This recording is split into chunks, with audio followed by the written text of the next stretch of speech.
আপনারা অনেকেই আমাকে ইনবক্স করেছেন, কমেন্ট করে জানতে চেয়েছেন হঠাৎ করে সারফরাজের কী এমন হলো যে তাকে হসপিটালে অ্যাডমিট করতে হলো। সারফরাজের ঠান্ডা লেগেছিল, তারপরে তাকে ডক্টর দেখিয়েছি, সব কিছু নর্মালই ছিল। ডাক্তার দেখানোর পরদিন সকাল থেকে তার 102-এর উপরে জ্বর ছিল, প্রচুর পরিমাণে জ্বর ছিল।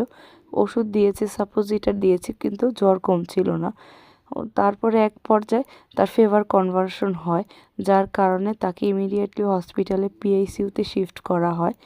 তারপরে তাকে কিছুক্ষণ অবজারভেশনে রাখার পরে তারপরে আস্তে আস্তে সে একটু রিকভারি করে এবং তার জ্ঞান ফেরার পরে সে দেখুন একটু কথা বলার চেষ্টা করছে। একটা নার্স তাকে হ্যান্ড গ্লাভস দিয়ে একটা বেলুন বানিয়ে দিয়েছে, সে এটা নিয়ে একটু খেলার চেষ্টা করছে। কিন্তু সে প্রচুর দুর্বল ছিল এবং তার জ্বর তখনও ছিল, হালকা পরিমাণে ছিল। ওষুধ দেওয়ার পরে তাদের কমছে, তার স্যালাইন চলছিল, ওষুধ চলছিল। কিছুক্ষণ পরে সে ঘুমিয়ে যায়। তার